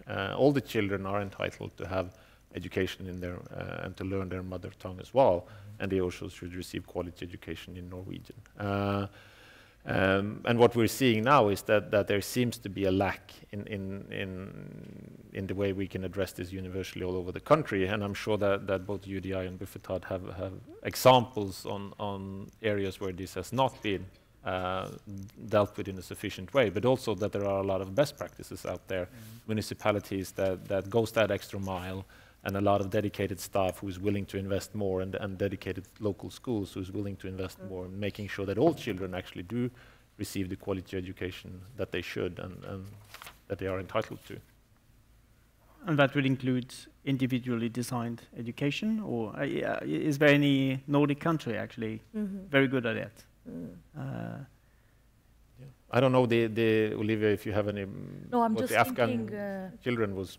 No, they were integrated in the regular schools, and they would have additional teaching if needed, of course. And as in UNICEF and UNHCR model, we do not want segregated education. We need to have them integrated in the regular, teaching, and if needed, of course, the extra support should be given to those children. And this is why it's so interesting to see what the newly appointed commission on Norway's possibility to derogate from human rights in times of crisis. That would be interesting to see, because my first assumption is that access to healthcare and maybe education, maybe those would be some of the rights that one would look at in terms of quality of education, and in terms of how much support you should give an asylum-seeking children who does not have legal status per se, a right to reside. And I don't want to go in a legal assessment now, but there is a possibility for states here to make an argument to the contrary, and of course this is something that both the Human Rights Committee and both UNHCR and UNICEF would advise against. We want them to get the support they need and the teaching support they need in order to be integrated, fully integrated in the Norwegian life and society. And states do have positive obligations to give quality teaching to those children. Ina, would you like to comment? Yes, going back to your question about language, it's actually incredibly important for children to also, even within the integration processes in different countries, including in the Nordic region, to be able to speak in their own language.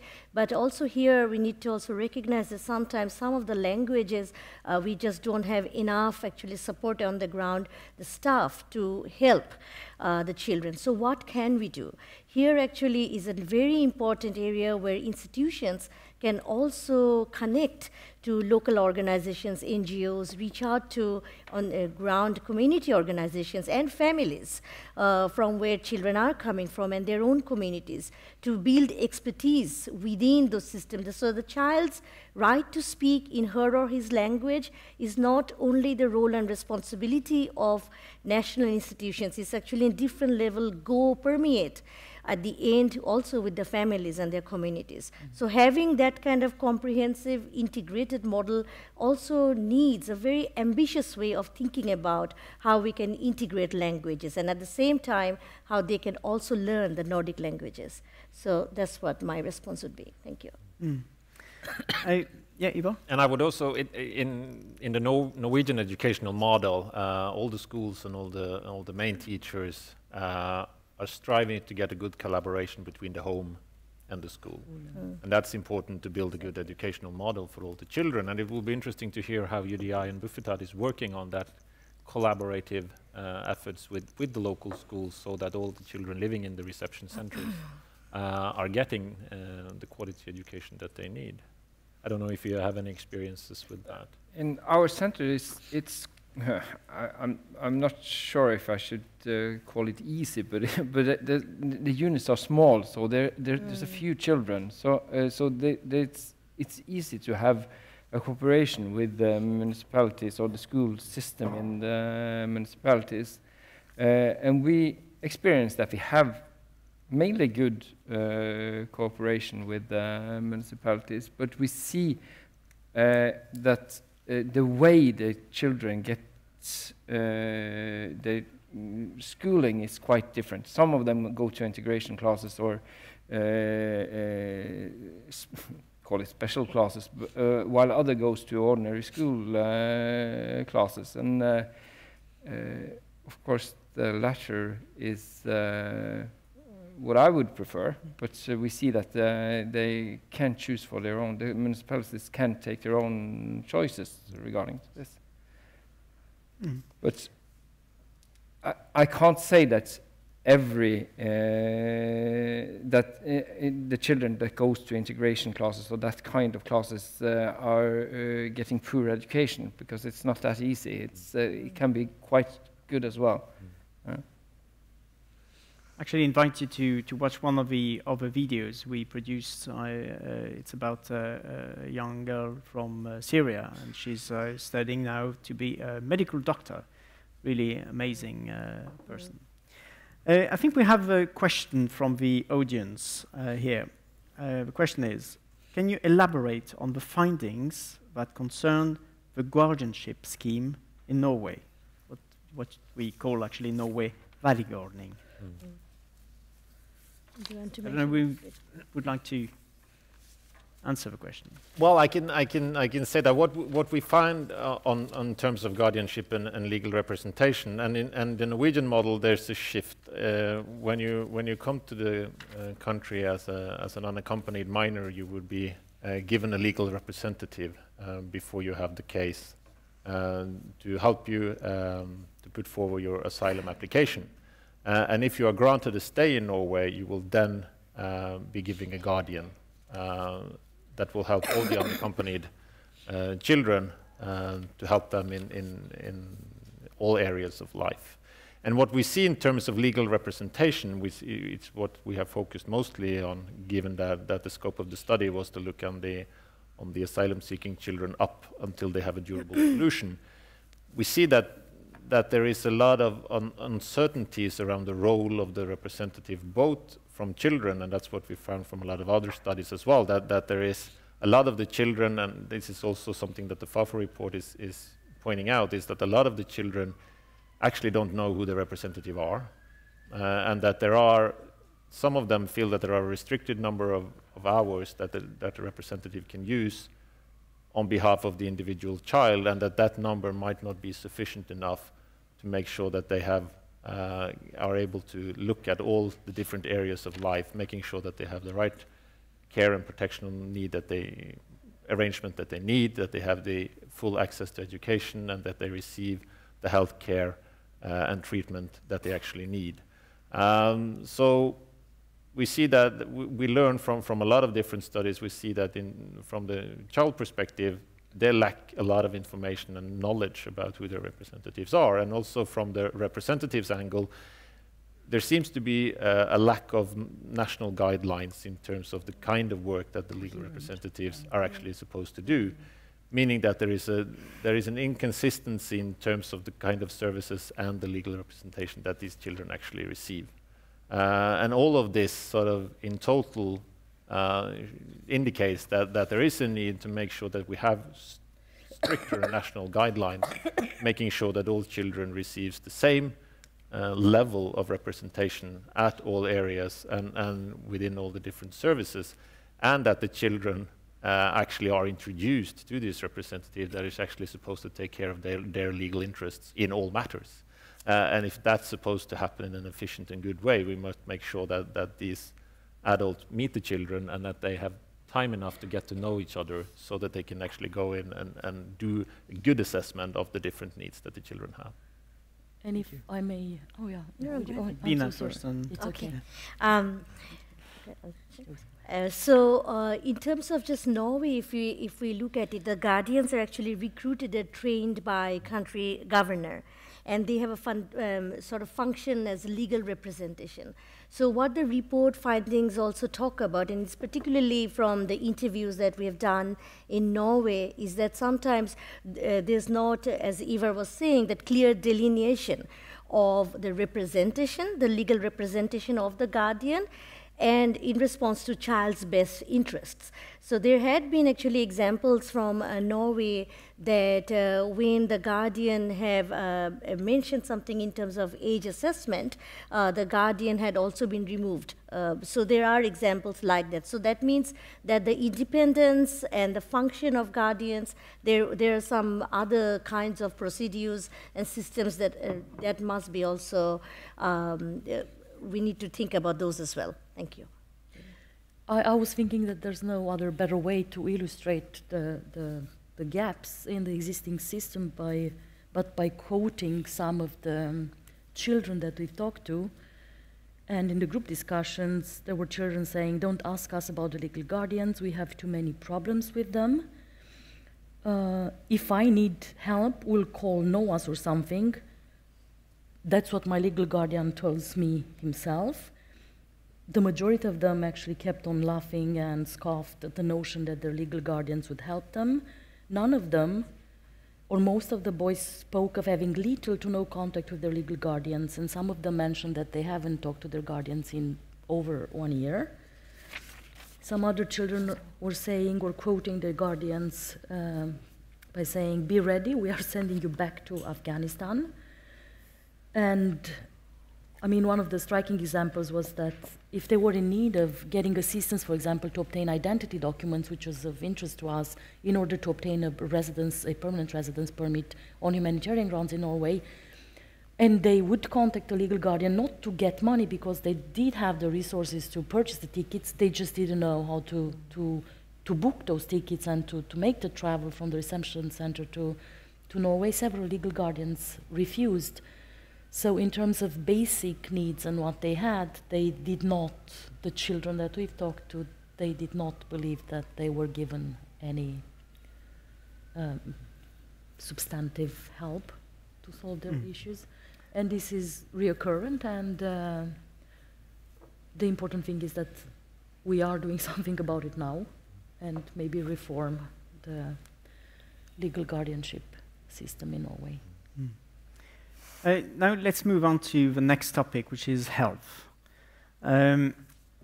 We saw in the video, I mean, Norula, he says, when I arrived to Norway, I had no friends, no family. Of course, it has implications on the mental health of the asylum-seeking children.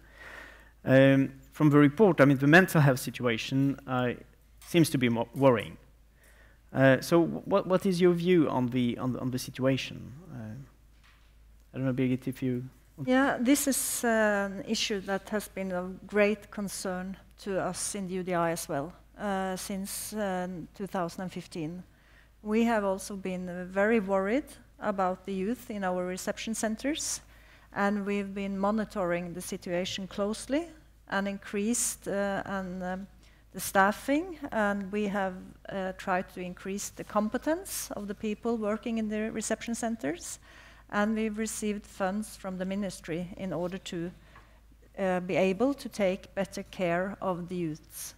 And we've seen many signs in especially 2016-17 among the youth that were very worrying for us. Not so much outward aggression, but more inward pain, like apathy, no willingness to get up in the morning, unableness to sleep, depression, loneliness, and we were very worried and tried to do within our funds and resources to do what we could, and also have a close dialogue with the ministry in order to see if we could have more resources.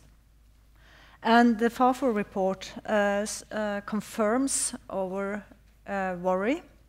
And that report also shows us that there are great variations in, I don't know the English word, but omsorg, the care.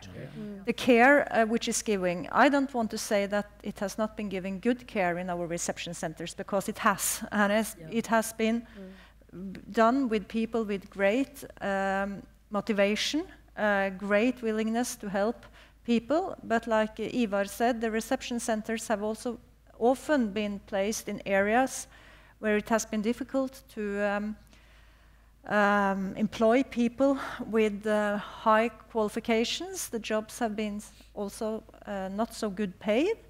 So within the frames we have available, the employees have done their best, which the FAFO report also points out.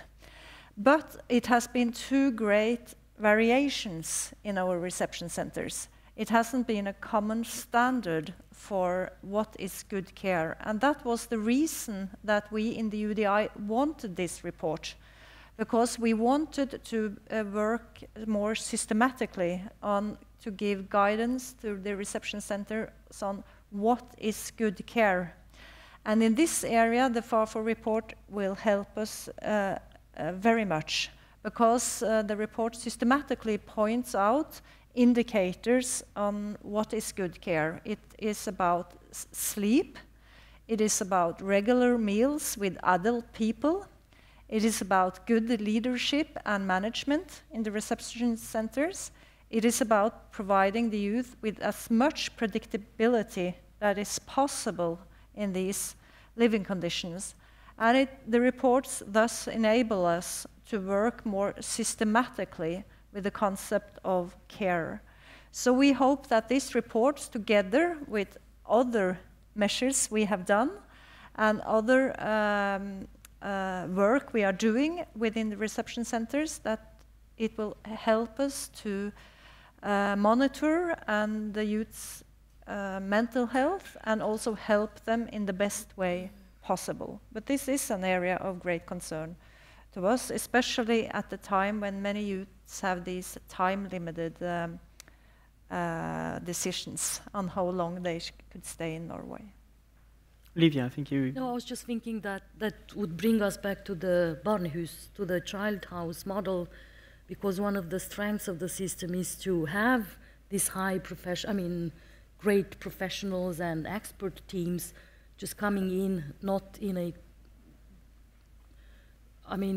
coming from the specialized institutions when needed, and initially at the asylum, at the beginning of the asylum procedure, but also would allow the authorities to have them brought in if there is a specific need, and then they would continue working in their places and institutions, but you would have access to those experts.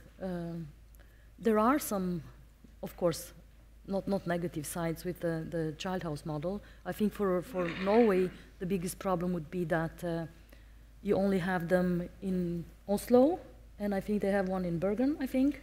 There's 11 now. So 11 now, yeah. All right, 11 now. So that would be, yeah. So there are many more than I thought. And probably it's interesting for you to know that Sweden used the child house, the barnehus model, back in 2016 when they received 12,000 children a month. And they managed to have all those experts coming in and assessing the situation of the children. However, when the borders closed, of course, there was no need any longer. Ina, I think you wanted to comment about. Yes, what we found in this report, actually, that, and also in the first phase of the study, DLA Piper study, is that asylum seekers do have access, they're guaranteed access to emergency health care in all the Nordic countries. But the services were in that emergency health care, that's where there's some variation within the countries. Yeah. So one example is the access to mother and child health care services under the emergency health care. So there we see actually differences. And often in these 5 countries, emergency health care is also relegated to the local organizations and local institutions, so, including hospitals and clinics, but there also the interpretation of what core packages are delivered to mother and child, it varies. So there's obviously inconsistencies there that have to be recognized. And another side of this, obviously, what our speakers mentioned is mental health care. and the stress within very long period of waiting that is actually obviously takes a toll on children and on their families. So I just want to quote one child who is in the asylum system in Norway. So she said, "I have sad thoughts and get angry, and it is difficult to wait. The whole family is suffering from it. They have thoughts. It is difficult to think of what could happen." So that is obviously creating a tremendous pressure on children and their families. Thanks, Shoni. But Birgitte, you mentioned resources. You've been asking for more resources and to increase the care. But is there as well a question of getting access? I mean, the system in itself, and something we could do to improve the system.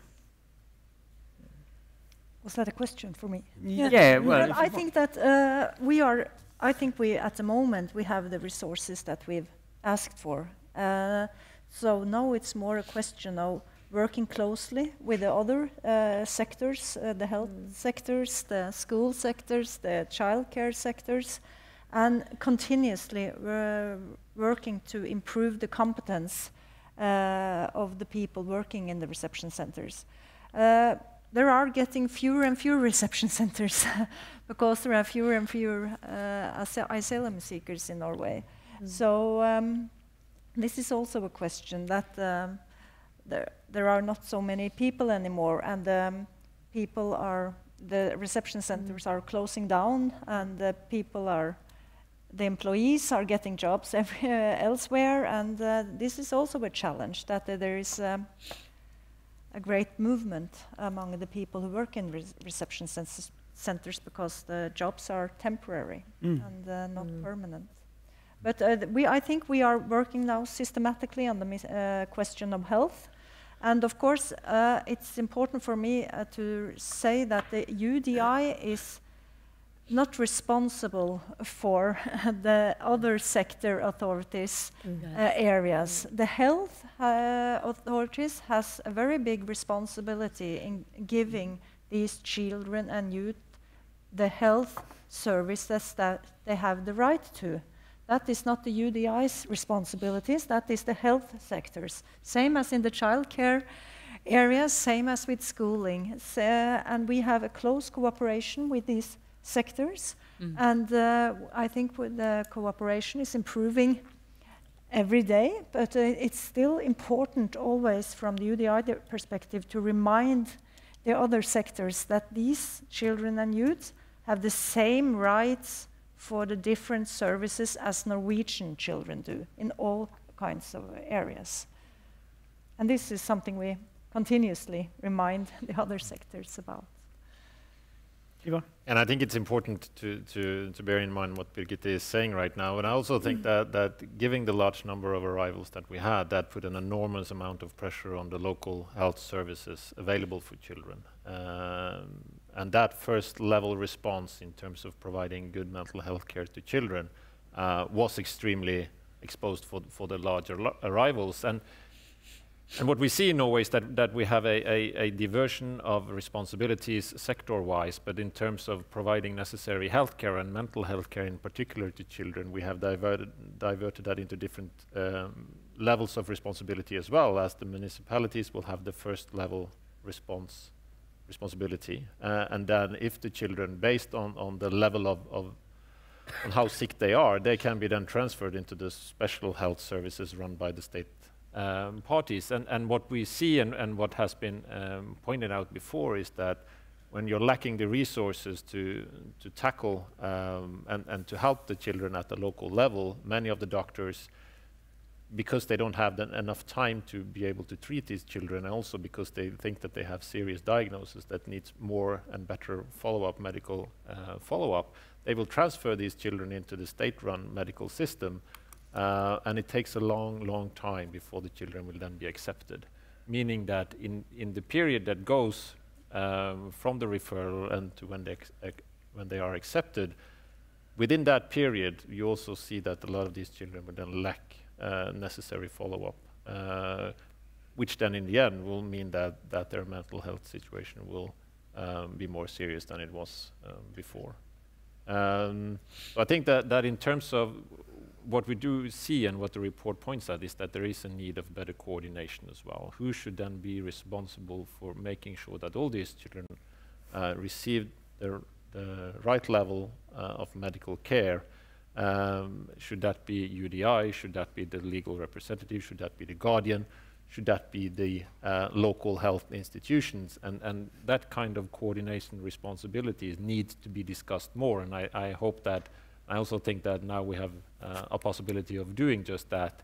Given the smaller number of arrivals that we have also a better opportunity to actually go in and see what worked and what did not work during the big arrivals that we had, and how can we build on the system that works, and how can we make sure that we can actually provide better healthcare to all children in the future.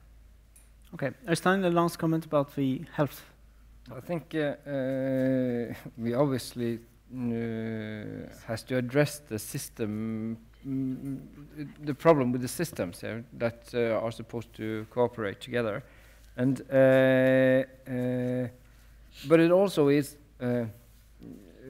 what is the reasons for the children's problems as well, because we know that many of the children that comes to Norway are deeply traumatized, and we know that the journeys is more hazardous now than ever, and that children are being exposed to very dangerous situation on the way to Norway or to the Nordic countries, and when they come to Norway and then they experience that they have to move time after time after time after time, that is something that probably will increase their problems, or we know that they increase their problems. That's something we have to address as well. What we have done in our centers, which we think has been a success, is that we have cooperated with the RVTS, the Regional Center on Wireless Traumatic Stress and Prevention of Suicide, and had programs to increase the competency of our workers in the centers, and that means that our staff now meets the children in a different way than they did before, and that can stop the escalation of problems as well. So I think that's that is something we should do more of in the time to come. And when it comes to the local services, it's often hard to know what it is. Is it trauma? Is it behavioral problems? Is it also what's the problem? Is it child protection services that's supposed to take care of the child, or is it more of in mental care problems we're talking about? And that, so they're being pointed back and forth in many cases as well. So yeah. So I follow Ivar here. Okay, now I'm going to try to reach out to my colleague Agnete. I mean, do you have any questions from the audience? No, not yet. No. Okay. Well, the next topic is child protection. And there has been a lot of attention about unaccompanied minors. But let's have a look now on children who arrived with their families. And I think, Øystein, you said previously in the panel session you were quite concerned about that. What do we know about child protection services, interaction and engagement with these children? We are very concerned and about our relationship with the childcare authorities, both locally and nationally, and we have very good cooperation with Bufdir and Bufetat and cooperate with them on many levels. Locally, the procedure is that the reception centers or the UDI, we contact the local child care services when there is a need for it. But we see that there are great local differences. about the opinion on what kind of help the child should receive. And that worries us, because the youth in the reception centers have the same right for childcare protection as all Norwegian children. And we see that there is a need for continuous clarification about that right. Not all local childcare services are so aware about this right, and sometimes we also see that if they think that a youth is going to just stay in the reception center for a short period of time, there is some hesitation about the willingness to engage in that youth, which is a concern for us regarding the state of the youth and their need for help. We are very much concerned and want a good dialogue between the UDI and the childcare protection services locally and nationally, and I think mostly we are able to have that, and we are working very close together.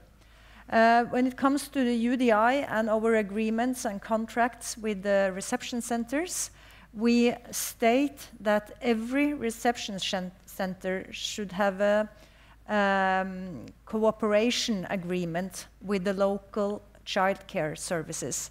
That is for us very important, so that when there is a need, there is already established an agreement of cooperation. Mm. Then the question would be, I mean, do you think the child protection authorities are proactive enough? It's, I would say, great differences. Some childcare offices have lots of experience, very competent staff, very high qualified people, and long experiences with cooperating with the UDI. Some places are small, very few experiences, not so qualified staff, and that means we have to work closer together and ensure that both parties know their responsibilities for the youth that is in question. Yeah. Great. But then I mean, one thing is to be proactive, but what about the number of centers? I think there is a challenge regarding that. That is an increased number of centers, or reception centers. Do you see that at a real challenge? I mean, to follow up. Eva, I don't know if you want to. Well, I think right now we're seeing they're closing down many of the reception centers. So I think that, but that is of course also a challenge, because what we've seen now is that for the last couple of years, we've seen that a lot of child protection agencies have actually built a lot of capacity, and they have hired a lot of very well qualified staff in order to meet the local needs of children who has then come in as asylum-seeking children. And what's happening now is that we see that when these reception centers are closing down, a lot of these staff members will also then have to quit their job and find jobs elsewhere.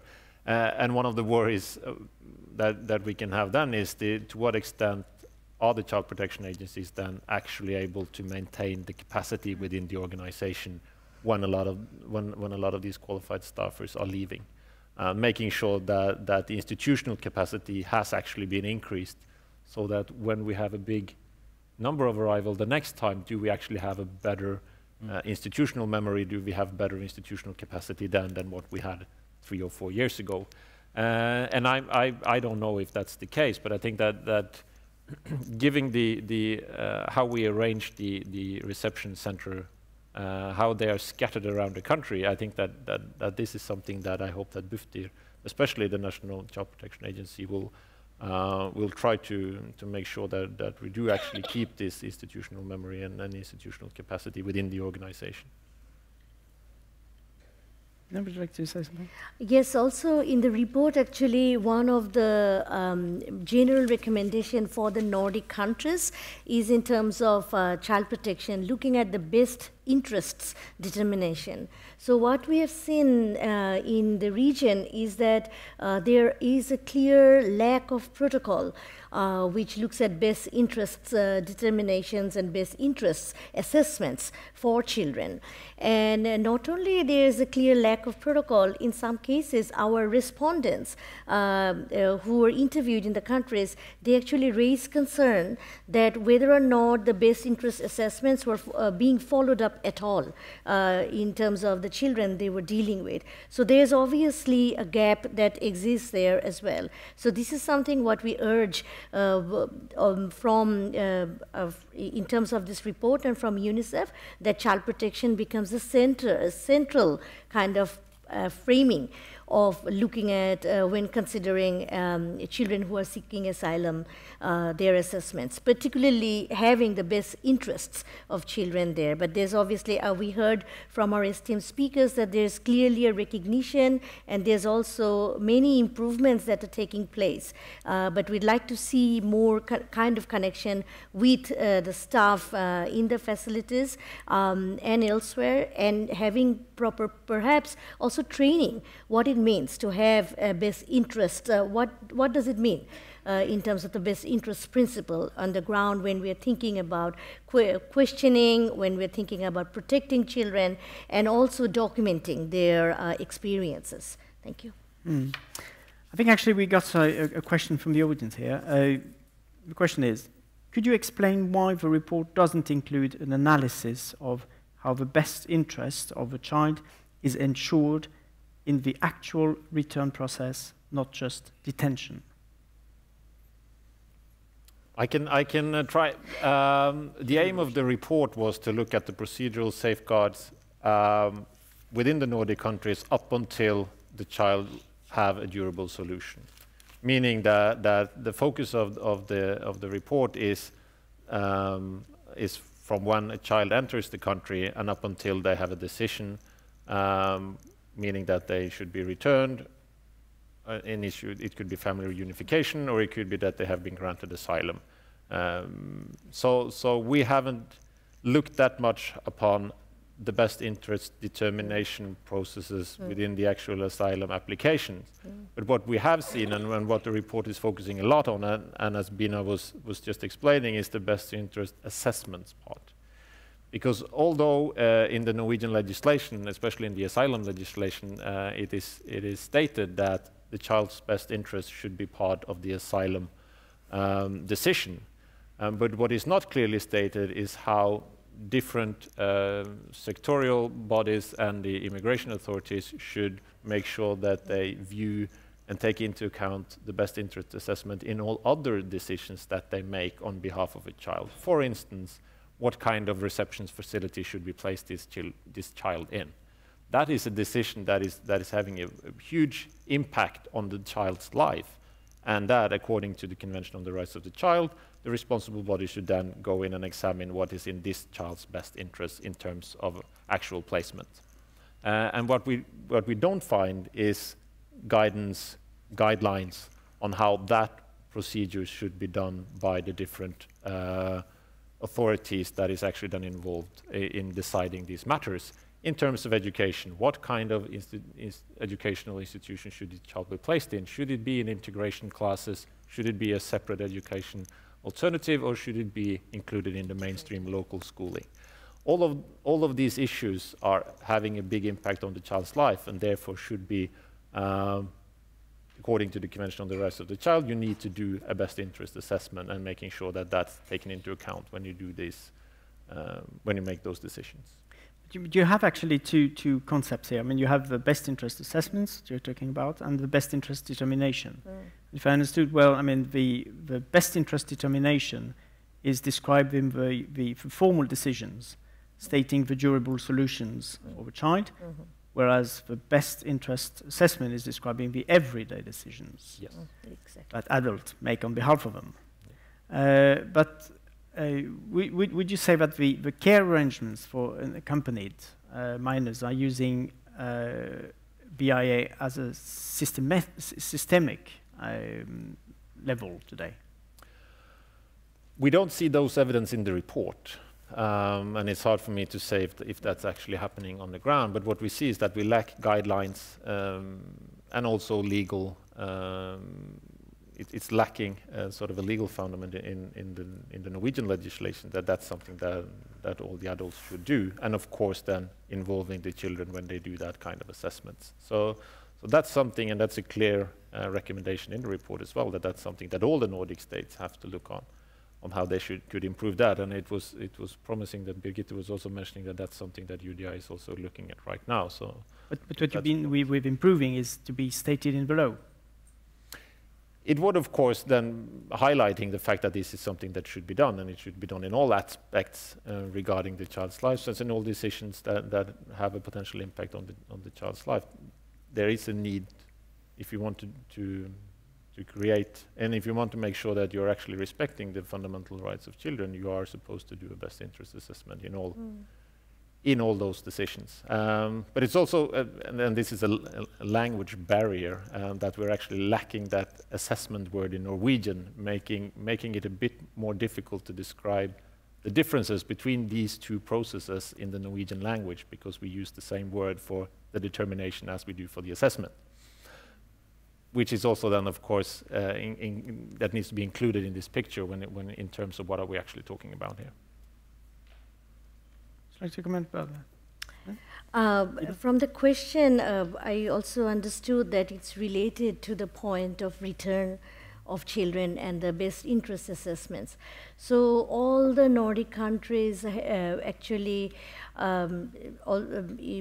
they talk about the possibility of return, voluntary return of children, unaccompanied and separated children back to the country of origin. In terms of Finland, Sweden, and Norway, there's also several options are discussed in detail. So that's we invite you to look at the report. So we have actually gone through some of those. And what we have also seen, if we come back to the question of Norway, that in Norway there's also actually national kind of protocols of inquiry that looks at that when the child is sent back, what's the condition of the country where the child could be sent back, whether or not it's safe or it's okay to, or what are the education and health conditions also in the country of origin. But what we do not know enough about is that how these national inquiries are done by authorities who are actually, in terms of best interest assessments and the determination, what they're finding in terms of the journey, in terms of return. So this is where also there's more work that needs to be done. What we also do not know is that when the child, in the cases the child is being returned, what are the conditions of facilities, reception care facilities on the ground back in the country of origin. So there is some lack of information from also with the country of origin there that we can actually do, we can improve our knowledge of. Thank you. As a final comment from all of you, I mean, the Convention on the Rights of Child is, I mean, you are concerned by giving it the primacy it deserves. Would you like to comment about that, about the report on the Nordic countries? If I would like to... Yeah, for instance. Oh yeah, Olivia. all of us. I think somebody else should start. Well, I mean, the Convention on the Rights of the Child in Norway has the primacy of all other sectorial legislation in Norway. That's stated in the Human Rights Act in Norway. But what we see is that although this is stated and it's clearly that it takes precedence, what we see in practice is that might not be the case. In terms of, and you see that clearly if you look, for instance, on child participation in reception centers, is the fact that all children are entitled to participate in all actions regarding them. Is that actually taking place? And it could be that this is practical because it's difficult to do this in practice because of the relatively low number of adults that is working in a lot of these reception centers. It can be difficult to do, but it can also be because you have some systematic errors that you need to look more deeply into. That could also jeopardize the fact that children should be allowed to participate. And of course, the fact that we do discriminate by age between unaccompanied minors below and over 15 is a clear discrimination of children based on their age, which is not at all according to the Convention on the Rights of the Child. And as Øystein was pointing out, this has been mentioned by the Committee on the Rights of the Child back in 2010, and I'm quite sure that it will be raised once again by the committee in June this year when they are giving their concluding observations to Norway yet again. So what you see is that in practice we see a lot of discriminative barriers that is jeopardizing the fundamental human rights of children. Øystein. You were pretty much said what I was supposed to say, but yeah, maybe you should. We should go back and look at the intentions in before 2007 to see what were we thinking then. What was the argument to do what we were supposed to do, and why did we stop it? Because I don't think we do that enough. I think the legislation today in Norway is very good for the minors below 15 years old, and the rest probably we didn't see that we had the capacity to do it then, and it just became that way.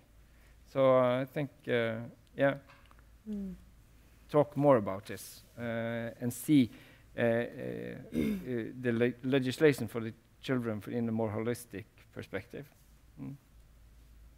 Yeah, I have no comments further than Ivar and Øyvind said, but, and I agree.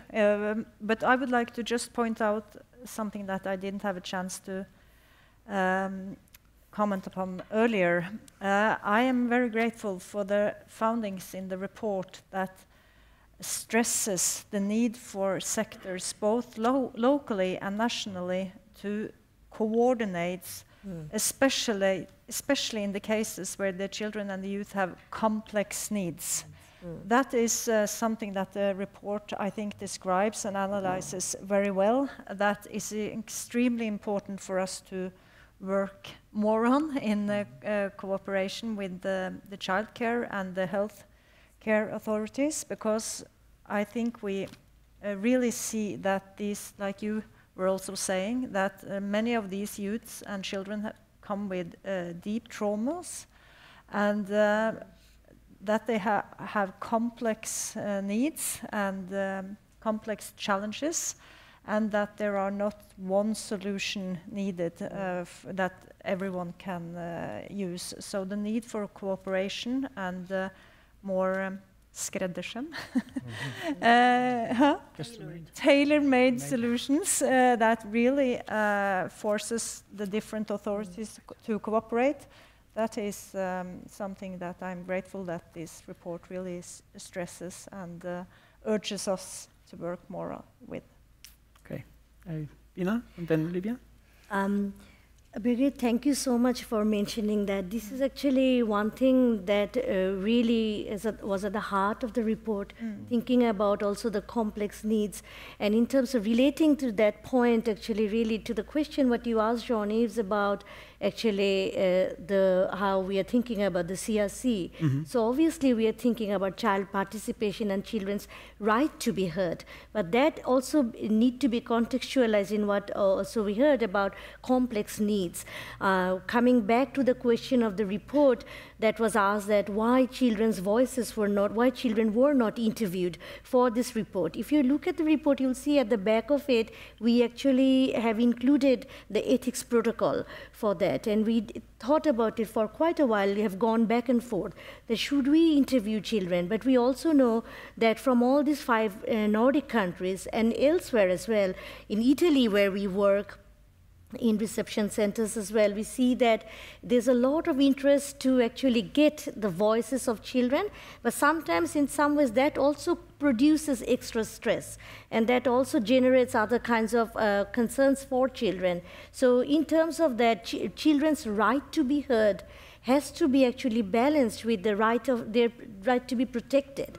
That we need to think about whether or not in every kind of documents that we also have Do we also need to go ourselves and carry out those primary interviews? Or do we need to actually work together, the policymakers, practitioners, and researchers, and inform each other in how we actually can better integrate and bring children's voices, which is also enshrined in the CRC?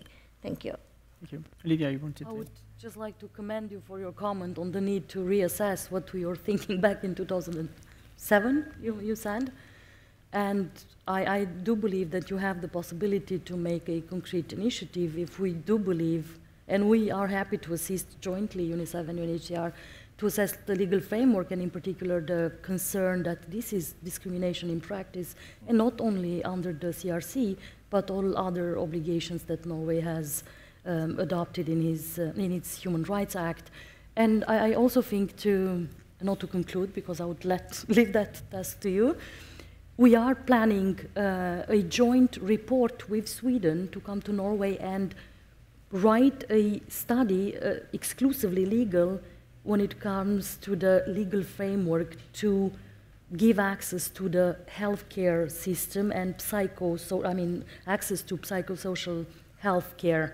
So it would be interesting, and we would engage in both consultations with children. This is the plan, and we hope that we're not going to have another crisis to stop us. And it would be interesting to see it in comparison with Sweden and whether they are given access to on equal footing with Norwegian nationals to those services.